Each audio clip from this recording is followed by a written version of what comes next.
why most likely they name it murky water or Coja. Doesn't happen very often. It's only in the south of the peninsula where we have bodies of water on the surface.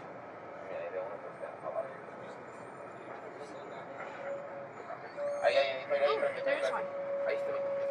Take a look on the right hand side. You see it right in the middle of the grass? Oh, there's that one. Oh my God.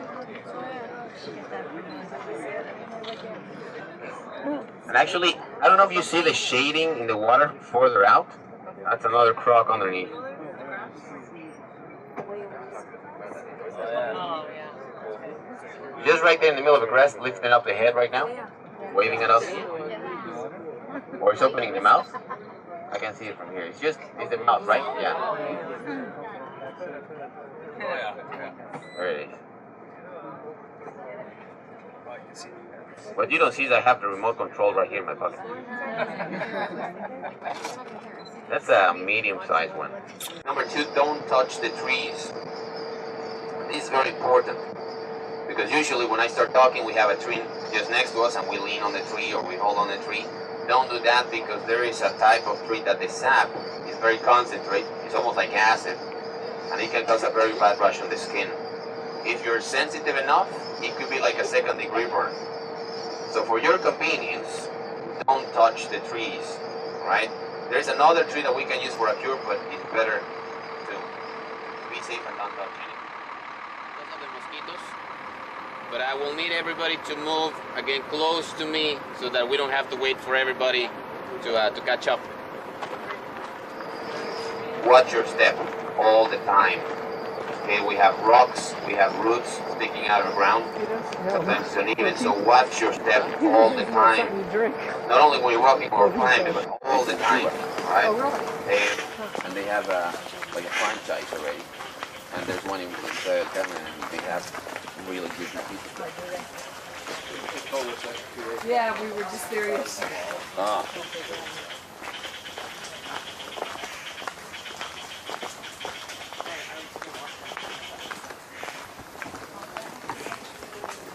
This is actually a man-made entrance. The original entrance was a breathing hole just back there that it drops directly into the water.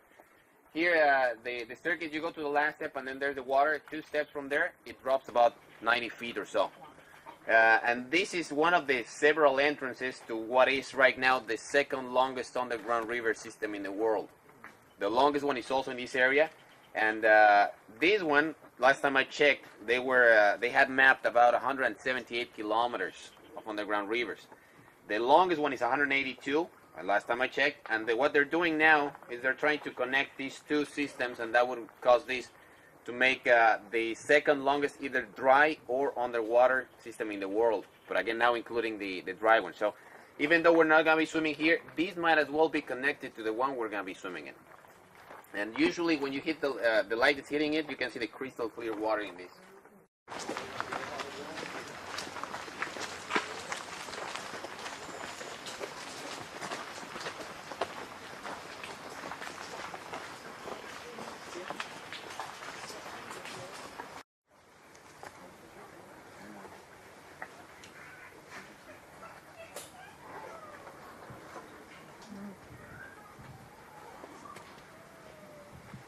Come on a little bit closer on this side right here so that we can get everybody to see.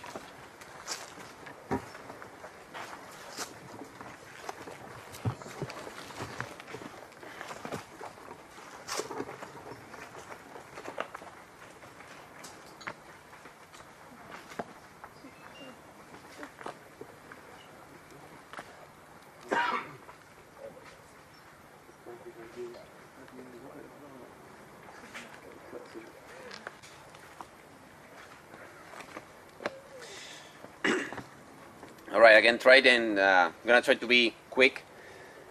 First of all, his name is Fabio. Okay, he's a former chiclero. Chiclero means a man who works on the gum trees, or used to, anyway.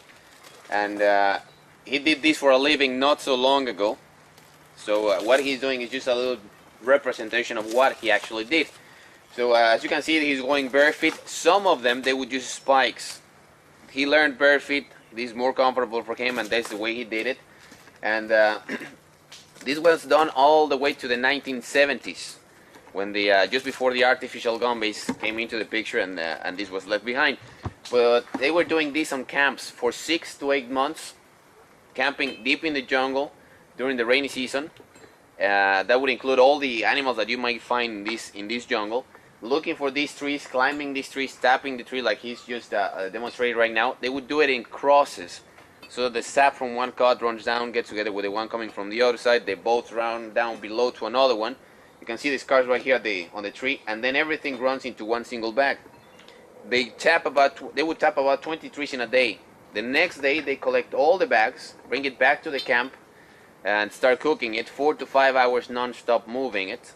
That would evaporate the excess of water, and what you get is something, well, not like this. This is what you get. This is chewing gum, all of it. And this is actually a small piece. When they were doing the real thing, they would do 10 kilobricks, which is about the size of a cinder block of solid chewing gum. That's what they were doing. Not one, but as many as they could for 6 to 8 months. Then bring all of them back to the towns. The trucks pick it up. They take it to the industry. They add the color, they add the flavor, and we get the chewing gum as we know it. So what we have today is just a combination of artificial gum base and everything, but this is the real deal. If anybody wants to try the natural chewing gum, we have a few chunks already cut here. You don't have to worry about the flavor because it has none. It's like any other chewing gum that you have chewed for a few minutes. That's about it. You cannot make bubbles, but on the other hand, you can chew it forever, literally. You will always have the same texture, same consistency. If you get tired, stick it on the bedpost. Next day, it's good as new. Right? So it's if you want to try it, it's right here. It's natural chewing gum. He actually did it. And from here, we're gonna move on to see the offering. Now, I need to know if everybody's okay with smoke. Yeah. All right. So Felipe on this side, he's gonna be walking around you. He's gonna be burning a natural incense, which is called copal. It's the sap of a different tree, dried out, powdered. He drops it in the ambers, and that's it releases this very heavy smoke, kind of a eucalyptus smell. And this is what they were using for rituals and ceremonies. They still use it. So when he gets over back to this side, we're gonna be following him to see again the little representation of the offering. I'm not really gonna stop there, right? If you feel, well, if you want to try take a picture, you slow down, you take a picture, and then we keep on walking to the water before it gets dark and before the mosquitoes drain us all.